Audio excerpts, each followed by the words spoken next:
Hey, what's up, everybody? BDF 44 coming at you with another video. All right, so this is my second attempt at making a therapy session. Uh, you know, honestly, I think the first 10 minutes of talking, I realized that it's simple as this. The situation I got going on right now is I'm locked into my T-Mobile situation, I guess is what I'll say. I'm wording it a certain way because I'm frustrated. I'm very frustrated. Essentially, what just happened is, as I told you guys in the last video, trying to get out from under T-Mobile because they've been strong arming the hell out of me financially. It's almost like I'm trying to pay off a car, trying to get out from under this damn thing. So I bought myself a SIM card. Cost me a little bit of money, nothing too serious, but it took care of the entire year. All right, cool. Now, I know my phone isn't paid off. That part is already working to my equation. I tried to figure out if I wanted to buy a new phone or just keep this one. Decided to just go with this one. I only got $200 left on it. Cool. My intention, pay that off. Right here and now, have them unlock the phone and move the hell on. Pay them off in increments over the next couple of weeks. And be done with T-Mobile. And any other cell phone bill for that matter. Well, I called them up tonight. I finally got my little key thing. I think I told you guys as well. I got my SIM card 3 days ago, but didn't have a one of those little openers. So had to wait on that to arrive. A couple extra dollars. No biggie. Cool. It showed up today. Got the thing open. Put the SIM card in. Of course, it wasn't unlocked. Worth a shot. Whatever. Called her up. And she basically told me that initially it would be fine. I could just pay the $200, and then from there she would unlock the phone. I could pay off the debt, the rest of the debt in increments, and that would be it. She quoted $200, took all my information down, getting ready to put the information in the computer, and then she says, "Oh, I read it wrong." What you read wrong? You got to pay the whole thing, not just pay off the phone. You would have to, in order for us to unlock the phone, you would need to pay off the entire bill. Now, you could still purchase the phone right now, and then you would still only have the rest. You could pay that off, and then at that time, I'm like, now, a friend of mine had already told me that they cannot effectively hold your number.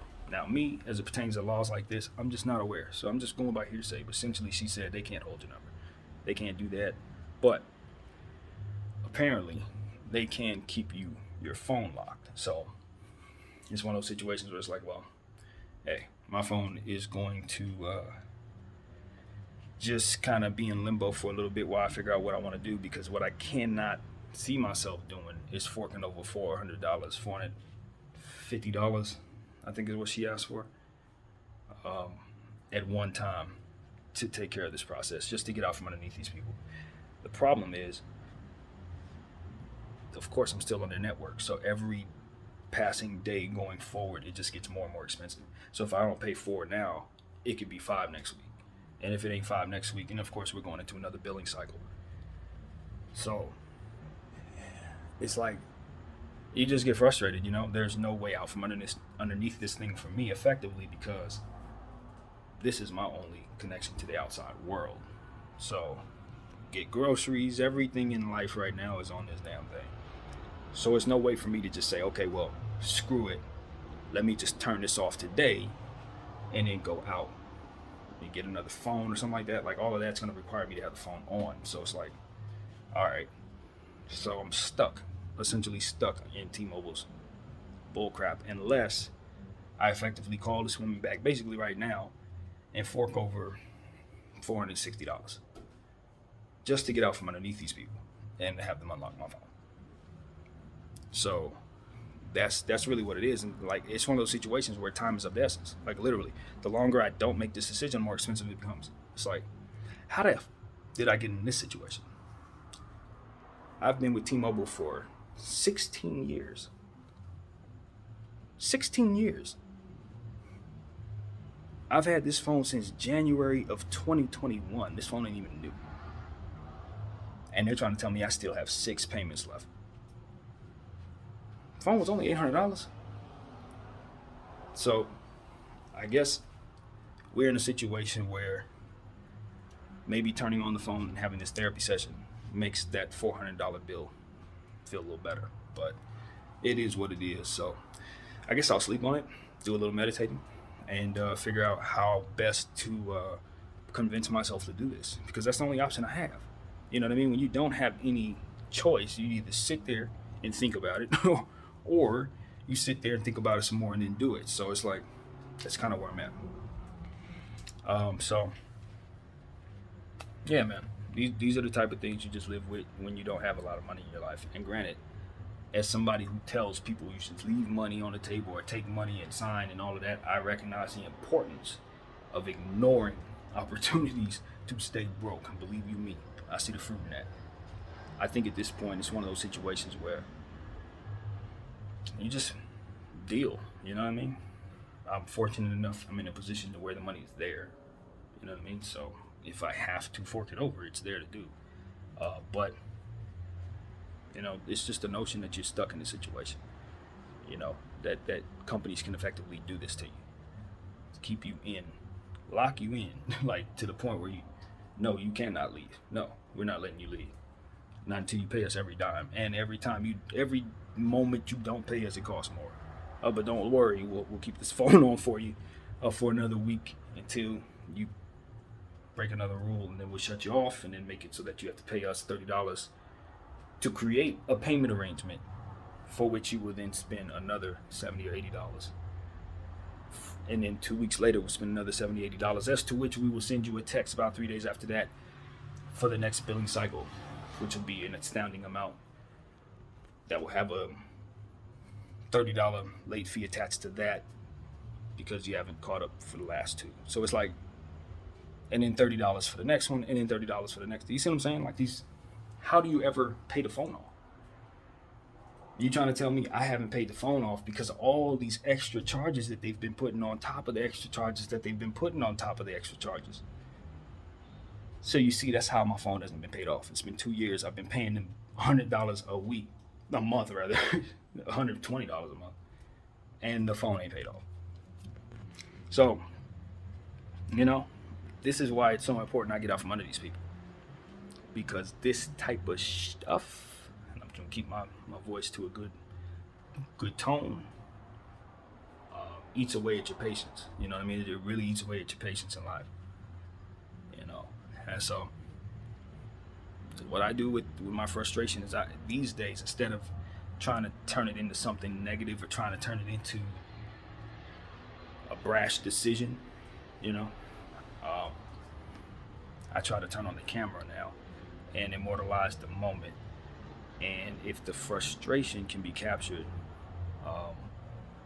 then possibly so can the focus of what it is that caused it. And so these type of practices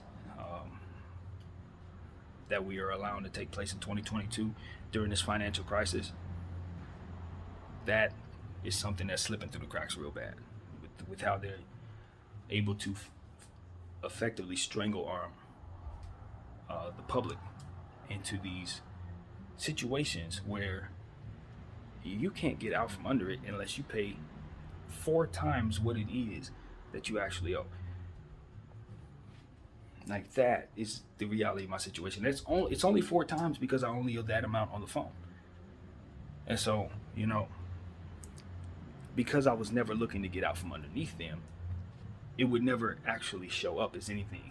You know what I mean? It's like, okay, when this phone gets to this point, now you're looking for an upgrade. So even if you never pay off the phone, you're upgrading and upgrading, you never actually see the issue. But as of late, since they've been tacking on these extra charges to such a degree, it's now become a problem. They did it to themselves. If they would have just kept doing the way they were doing it for the last 15 years, they would have never lost a customer. But now, because of these new tactics that they've been taking on, couple that with the fact that they keep outsourcing all of their jobs outside of the country, to where anytime you talk to anybody, they can't do anything for you as it pertains to sending you to someone you could speak to on a higher level, because these are all independent people in their own homes overseas. So it's like they're looking to nickel and dime you. You know what I mean? They have things that they're going to do. If you ask them, they're going to waive certain charges. Like, look, you don't have any power at all, do you? You can't really actually help me. Like, at least in a call center, it's like, okay, well, can I speak to a manager and they can give me a number to speak to somebody else? Like, that is gone from T-Mobile. Like, I don't even, they're run by Skynet at this point. Like, literally, it's probably like a couple machines that runs the whole thing. So at this point, I'm just like, all right, that is a money machine.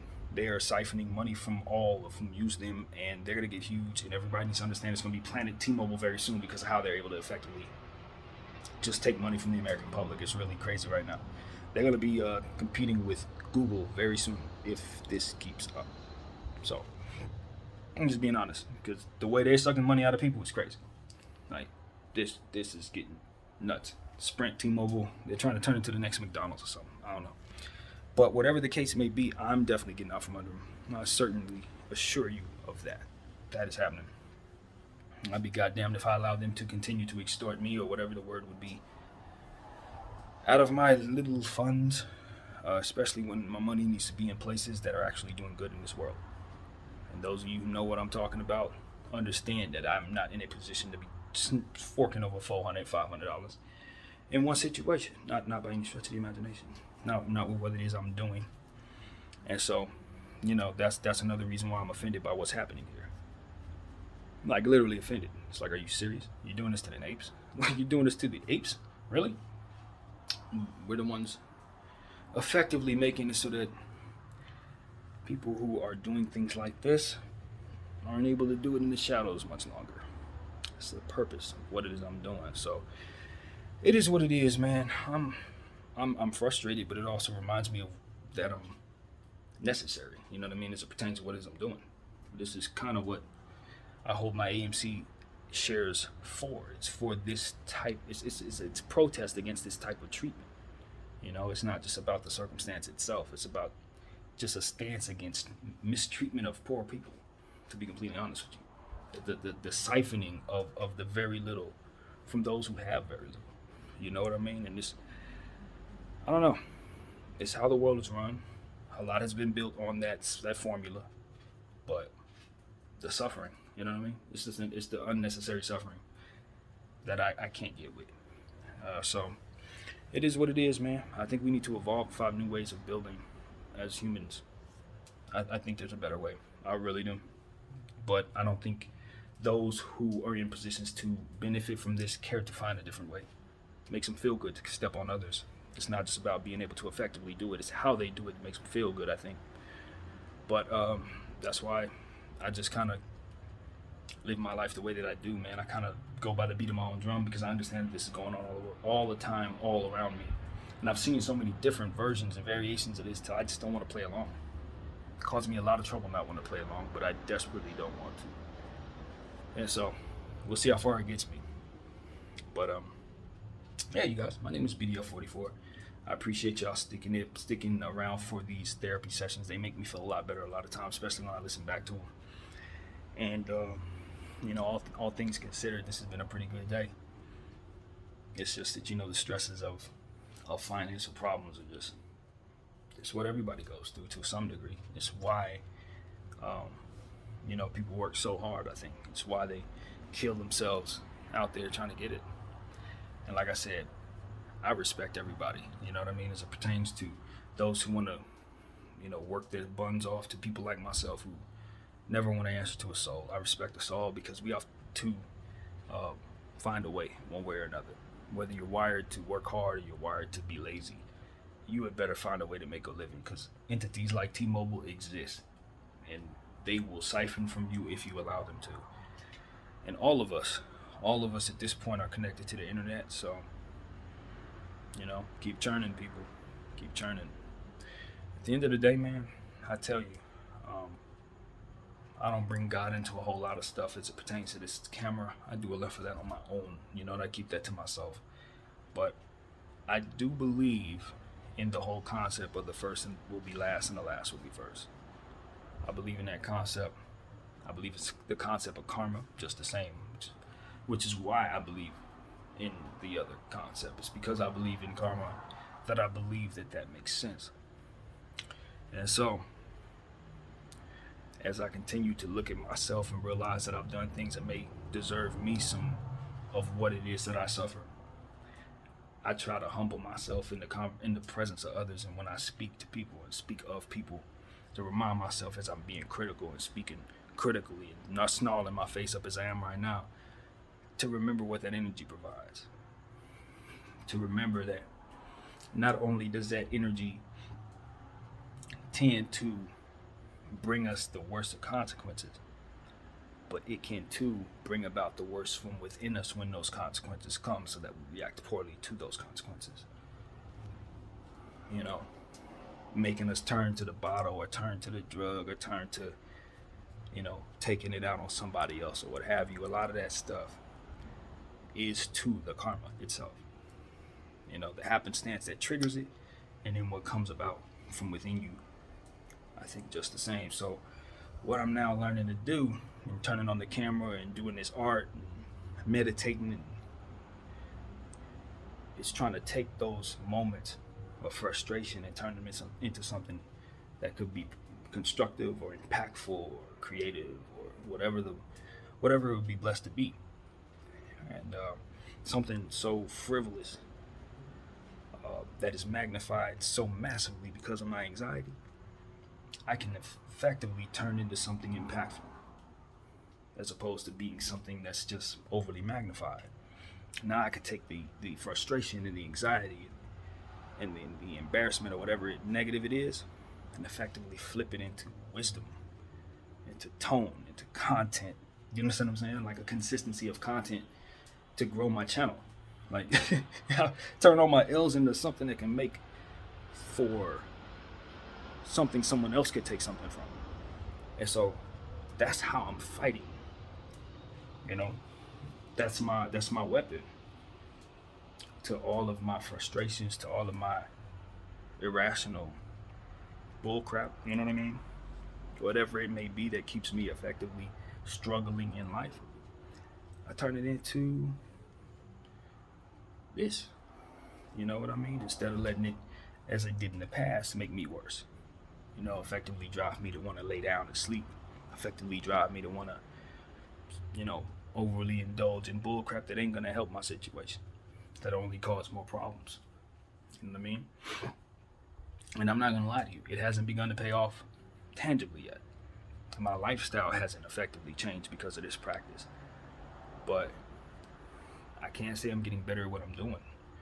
More comfortable in the camera, better in the art, etc. Better at what I'm doing in these moments. And so that's what I want to encourage everybody to do.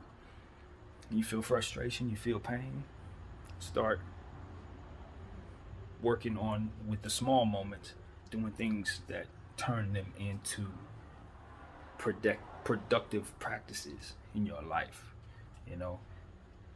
Take up boxing or something like that, take up art or something like that, and when you feel those moments, that's when you do your boxing, that's when you do your art, that's when you turn on the camera, speak as I'm doing here.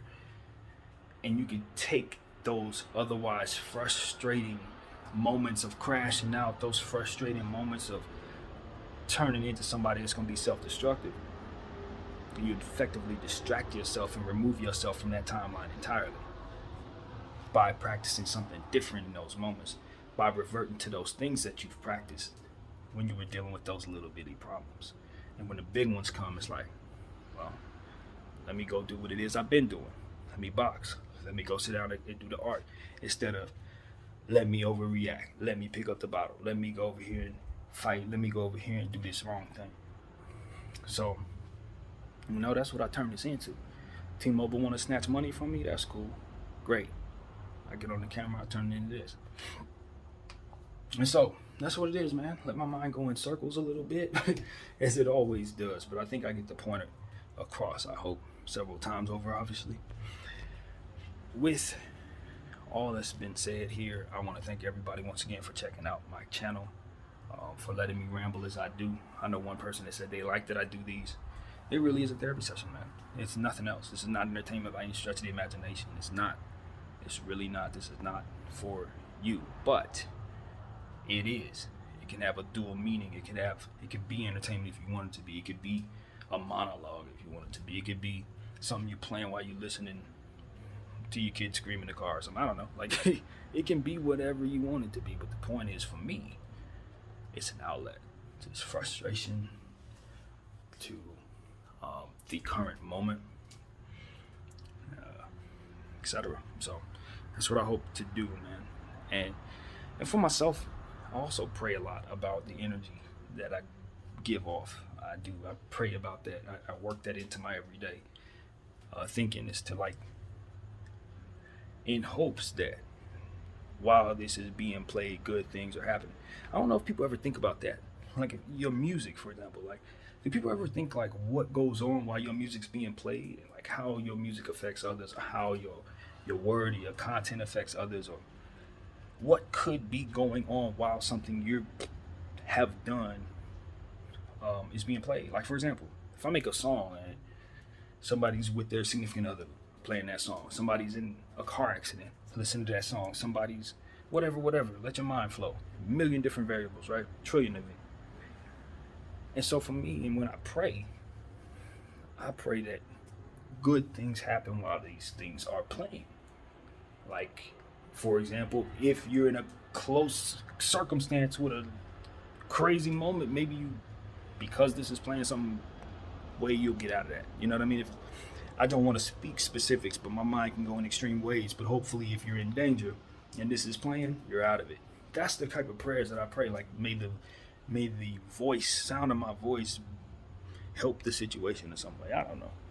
You know what I mean? But those are the type of prayers that I hope are possible. Like, you know, we pray for a lot of different things, but when you think about what your voice can do, when you think about what your image can do, you think about how people are going to view you long time after now or whatever. It's like, maybe what I'm saying to stop somebody from doing something extremely dangerous or extremely stupid, or maybe rethink what it is they're doing and maybe go back to doing what's honorable. I don't know, whatever. I hope that good energy can exude from what it is that I'm saying, regardless if you agree with what it is that I'm saying, regardless if it's good tone, regardless if you're taking from it positive energy or not, that it will be playing while something is going on. My hopes is that something will be good for you. That's not just this video, it's all of them, every last one of them. You know, I really pray prayers like that. It's strange, right? I don't know, but that's just how I move, man.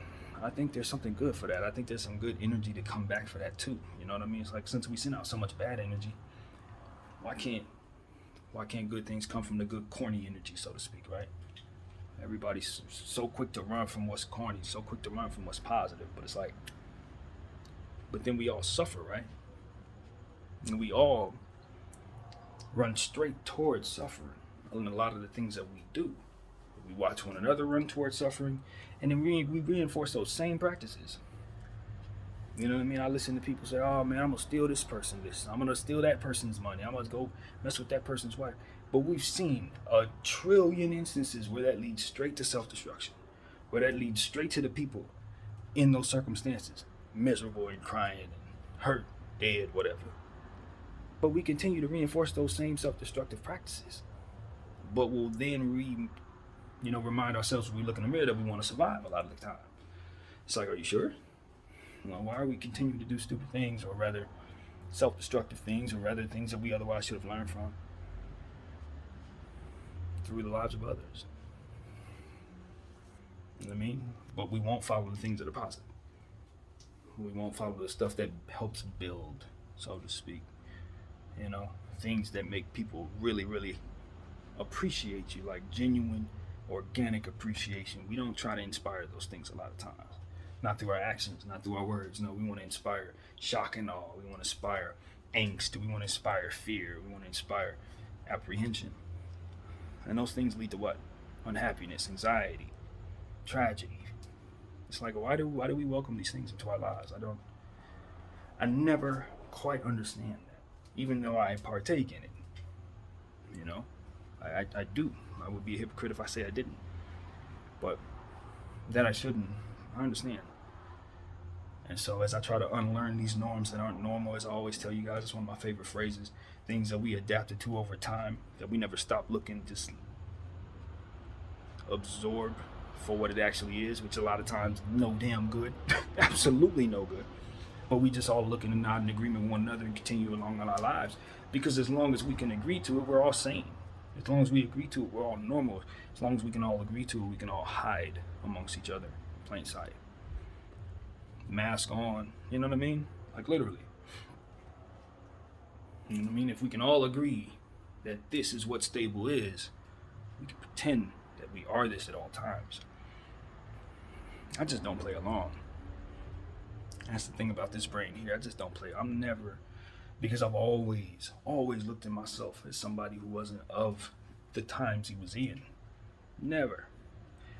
That's why I'm one of these guys who can be this age and still listen to young people's music, although some of it actually isn't any good.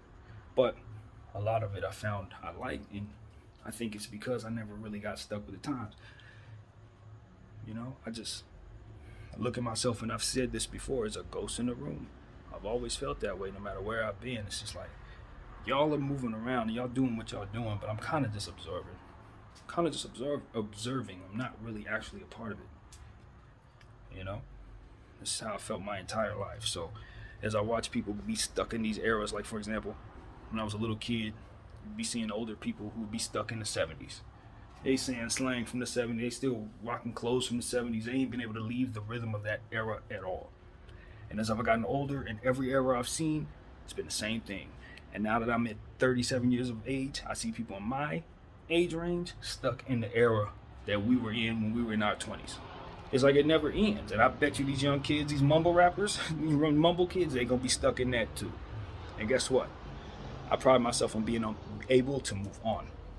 Each and every era, I'm not of it at all. Whatever's next, I'm going to be right current with it, because I'm not leaving the belief that evolution is a stair system in everything. Basketball, music, life. Evolution is a stair system, and as long as you're willing to stay with it, you will climb with it. You will climb with it. But if you skip a step, it's like math. You're gonna get lost. And that's what ends up happening to a lot of generations. I can't listen to this stuff. It's noise. Yeah, it's noise, but it's actually the evolution of rhythm. You're just stuck on a lower frequency. You're stuck on and these kids, ba, ba, ba, ba, ba, ba, ba. You see what I'm saying? It's like, and their kids will be, and you won't be able to keep up with that at all. Why? Because it's the evolution. And you've missed steps because you're stuck in the, I'm telling you, I'm a different kind of mind, man. But because I'm this way, I'm able to do a lot of different things. I look at myself as a creative. I look at myself as a person who's learning of his visionary ability, his innovative ability, his creative juices is flowing and all that. I didn't know I had any of that. I knew I had talent in some areas, but I didn't know just how far it could actually go until now. Now I'm certain all I need is the right stuff and the right team. A little bit of psychological help, obviously. But definitely people around me who are smarter than me, a lot smarter than me, who can let me know what's possible and what's not. After that, I think I can fly, man. Not literally, but yeah. But the thing that's in my way is my morals. And I've always felt my morals will get in the way of billion dollar opportunities for myself. Because as I look around, it's like, man, what is success? Well, how do I define it? How big does it get? How small can it be? What will I be satisfied with? Will I find myself in the middle of a 20-year plan and just not be able to see it through for obvious life reasons, just not be able to get it done? And it's like, that type of stuff always hinders me. And I think you work that into your potential equation, the equation of your potential. I think a lot of times people say, oh, he has so much potential. But that he can't reach that potential, or that she can't reach that potential, is worked into the equation. So is the potential actually there, or did they get as far as they could? You know what I mean? It's just like, it's something I've always thought about. It's like, oh, he could have did so much, as people have always told me. Oh, you have so much potential. Look at all these different things you could do. But it's like, yeah, but if I can't bring myself to walk out my door, then those things are harbored within a space that isn't mobile. It can't move. Like, it doesn't matter if you have all these great things if you're stuck in place. It's like having a bunch of gold buried underground and nobody knows it's there. It's like, so show me the person who can not only have those things, but also can flourish and use them effectively so that they can garner the success that not only helps themselves, but helps others. And so because I haven't been able to effectively do that, it's all just what I believe is possible, potential, with a cap, the effective cap that needs to either be removed or not. So judging by the strength of that cap will determine how effective that potential, or how real that potential could possibly be. You know what I mean? You probably don't. I don't even know if I know what I mean, but I'm letting my mind go because this is a therapy session. And that's another thing. It's like, I think other people will do this too, but I want others to understand that what I'm doing, I do it this way because I effectively don't have anybody else that I would be exposing by doing things this way. That's very important because I want people to know how important consideration is, being considerate of others, and how far that can go in terms of bringing the right energy your way. I would not, if I had a child here, or if I had family or friends here or something like that, I wouldn't be going off in my therapy session about their business, about how they affected me with their actions and this or that. I try my very best, with the exception of a couple conversations, try my very best to keep others out of my mouth, Talk about yourself, talk about what you're going through. And snitching on other people, talking about other people's business, it's not responsible, in my opinion. You don't know how you can affect others with information of your, that you're not supposed to be sharing with them or sharing with others. That's what I'm trying to say. It's like, you could really do damage. And I see it all the time. People going live while other people around, dropping their location and stuff. It's like, yo, you got to be careful. Got to be careful about showing other people's likenesses and ultimately speaking on other people's business. You know what I mean? Now, when it comes to strangers and stuff like that, I talk basketball and stuff like that, I don't have any information. If I was talking to these people, if I had Kyrie number or Dame Lillard number, I don't know what I would say in this camera, because it would be a point of view that I would have because of that personal conversation that I don't know that would allow me to feel as freely to say certain things. That's why I love being the way that I am, because I don't have any friends in the industry. And I definitely appreciate that some of those people who do still got to stand on those words when they see those people, etc. That's real life stuff. And as a talking head, yeah, man, I definitely want to get to a point where not only is my credibility in a place where people can respect me, but also I'm in a place where I can have those relationships while still speaking its truth. You know what I mean? So as I continue to be transparent, I want the people to know that I'm still a work in progress as it pertains to understanding the fullness of what it is my voice is capable of doing. And when we talk about contracts, we talk about people's business, we talk about what they should not do with their lives, I want to be more knowledgeable about what it is that I can do and cannot do as it pertains to impacting people's lives positively and negatively with these opinions.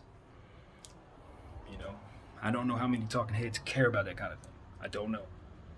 I don't perceive to understand what anybody else is thinking when it comes to stuff like that. But me personally, I can only imagine how frustrated I would be if I were on the other end of these conversations with some dude in his apartments talking about stuff that can affect $100 million deals, $120 million deals. Don't think for 1 second I don't think of that. I very much do. Pray about it too, So, yeah, man, because I think it's possible the wrong person can hear what I say and say, nah, I don't want to pay that guy. Or, yeah, it's possible. And I know for a fact that big names do. They have all kind of influence on those type of things. Can really stop a guy from getting $100 million. Can really make it so that a guy gets $100 million just by having certain opinions and repeating them over and over again. You know what I mean? So these things are real. These things are real. And no, I don't assume that because I'm talking, I deserve their amount of wage. No, I'm not running around. I'm not sweating. You know what I mean? I think a lot of times people get lost. Fame is supposed to bring you money. Not necessarily. No. Your share of of the profits. You garnering enough of the market share should determine how much you actually earn, not your presence in someone's camera. No, but how much you actually own of the success. And so that's another thing I want for myself, is just kind of, become more educated and more knowledgeable about ownership, what it means, what it doesn't, that kind of thing. Yeah, I'm very green in ways that I need not be, but I will get my knowledge up on that. That's for sure. As we continue this process, I will have no choice but to. So yeah, I appreciate, once again, you guys allowing me to ramble. This is probably one of the longest therapy sessions I've done, but I just don't care. I'm not gonna lie to you guys. I'm gonna ramble till I'm done. To let the brain do what it does, man. But yeah, man, I feel better. I do. I don't think I've come to terms of what it is I have to do necessarily, but I got my mind off of it, which helps. So it is what it is, man. Very fortunate. So I think I'll cut it there. I will cut it there. My head hurts a little bit, as you guys probably imagine, but that's stress, man. That's the burden of stress. It really does affect your physical health. You know what I mean? That's why I try to keep myself doing these things, meditating and all this other stuff that I'm doing here.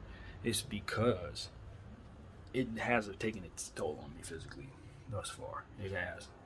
I'm not gonna get into details, but you get the point. You get to a certain age, and once you start taking on stress, you will start taking on physical ailments. And that's why I tell people, young people, start working into your equation now the practices of, constructively turning that stuff into positive energy. And that way, when you get to that age where it is affecting you, you've already got that Zen energy. You already got that Omarion, nothing bothers me energy. You need that. It'll put some years on your life. I'm so serious. I've watched so many people let stress and bad practices drain them of their lives for us. Like, just completely drain them of their life. They just shrivel up completely. And it's like those who do the woosah thing, those who are holistic and take care of themselves, do the best they can to be active and athletic or whatever they can do. They're the ones I've seen a lot of the times be able to weather the storm of Father Time a little better. So that's what I try to practice as well, man. And I encourage you guys to eat right, eat healthy, invest in yourself. So that's what I gotta say, man. That's what I gotta say. Good energy to everybody. I hope everybody's having a great night, great day, whatever you're doing. My name is BDF 44. I thank you all for watching. I'm out.